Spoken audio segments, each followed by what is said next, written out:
The concept of trauma is nothing new to us today. Internet culture has adopted the term triggered for users to describe situations in which they were irritated, while the very word traumatized has made its way into our everyday vernacular as an exaggerative phrase for stressed. After PTSD was officially acknowledged and classified as a mental disorder by the American Psychiatric Association in 1980, the concept of trauma has almost become common knowledge and has been widely portrayed in movies, TV shows, and books. Yet, how much do we really know about trauma? Or rather, the question should be phrased, how much do we really understand of the traumatic incident? Is it not the inability to understand that forms the center of trauma? In his account of the Hiroshima bombings, published in The New Yorker in 1946, John Hersey offers this essence of trauma. Survivors still wonder why they lived when so many others died, implying that, at the center of trauma, lies the fact that one faced death and survived, and that this survival is incomprehensible. Kathy Kareth, a literary scholar, has named this the enigma of survival. As one of the big names in the field of literary trauma studies that arose as a field in the 1990s, Kareth argued in her monumental book Unclaimed Experience that trauma is about the missed encounter with death.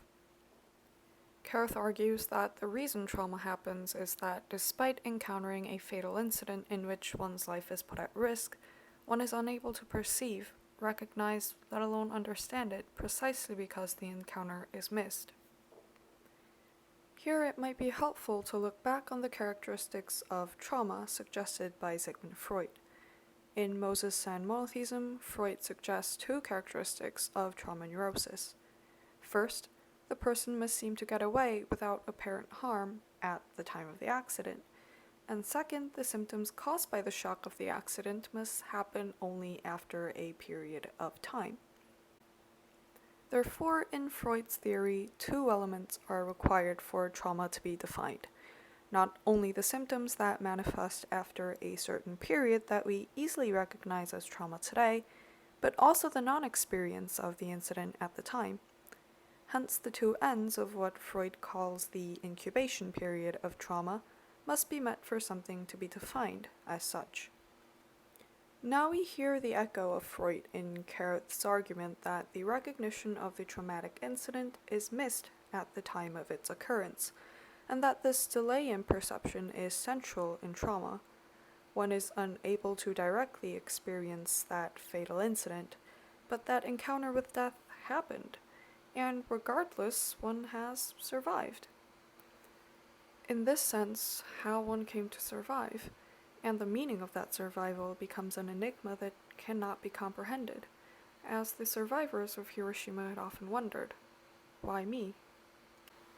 Just as Freud makes his impressively insightful observation in his 1920 essay Beyond the Pleasure Principle that trauma patients wake from their traumatic dreams surprised and in fear, rather than relieved to come back to reality and recognize that their pain was only a dream. This fear in waking up that Freud points out, and what Kareth has called the enigma of survival, lies at the very heart of trauma, an attempt to make sense of this non-experience, this missed encounter, this gap between the knowing and not knowing, and this is precisely what Kareth argues to connect trauma to literature. In the introduction to Unclaimed Experience, she relates trauma to the structure of storytelling, where the truth is revealed as the plot progresses, slowly as time passes. Furthermore, literature is about the complex relationship between what we know and don't know, as much as psychoanalysis and trauma theories are. The concept of trauma reminds one of black holes.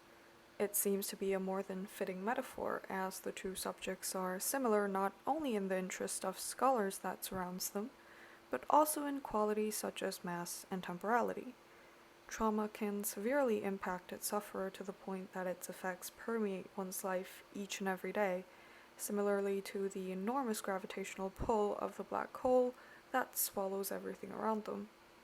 They are also similar in that they are not bound by time, and considered atemporal, as trauma patients often feel taken back to the incident constantly, just as the space-time continuum stops to exist in the black hole at the singularity.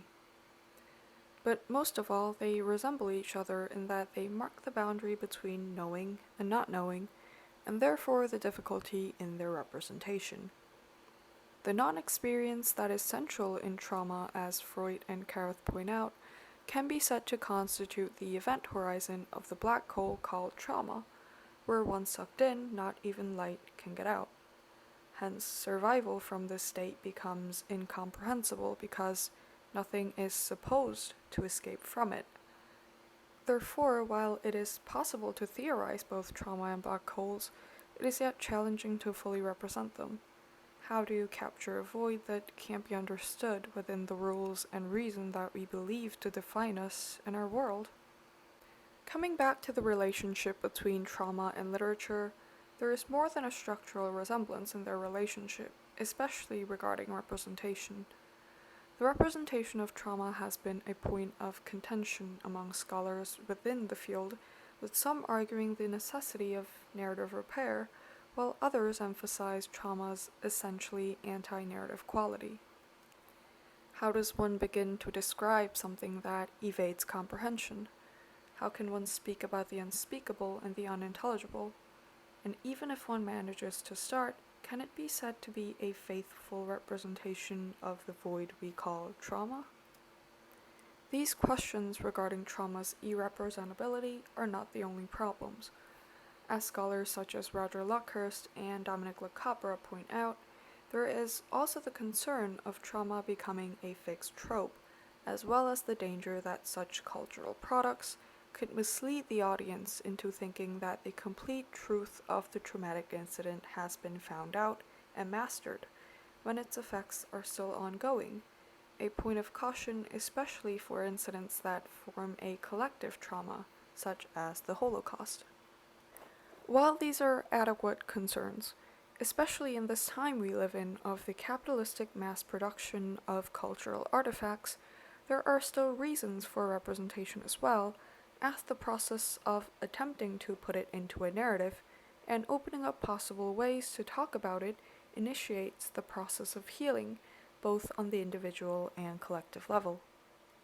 Literature has been suggested as a worthy contestant to this challenge, as certain formats of writing can try to address both sides of the conflict. While forming a narrative, literature can still address the impossibility of fully representing trauma through different elements such as structure and style. Following this line of thought, postmodern fiction with its characteristics of refusing totality, linearity, and coherence has often been focused on as a possible form of representing trauma in all its complexity. There are continuous developments in studying black holes in fields such as astronomy and theoretical physics. Today we are closer than ever to more fully understanding black holes, with the theorization of soft hairs, ripples on the surface of black holes, that suggest that information of what has fallen into black holes may actually be reserved. The information paradox posed by black holes are on its first steps to being solved. Furthermore, in April 2019, the first ever image of a black hole, that of the supermassive Sagittarius A, taken by the Event Horizon Telescope, was released. It's an orange, donut-shaped image with a black center, showing how the black hole bends space and time around it, and all mass and light within. These discoveries seem to suggest a way in which literature can address trauma as well, while acknowledging the impossibility of fully representing the void at the center. Literature can still articulate its effects, how it bends everything around it, and moreover how individuals are capable of causing ripples even in its aftermath. And perhaps those are the first steps of healing that literature can offer in regard to trauma, that not everything is annihilated, and that survival makes that recognition possible. Because as much as survival presupposes having outlived death, as the saying goes, one lives to tell the tale. Thanks for listening.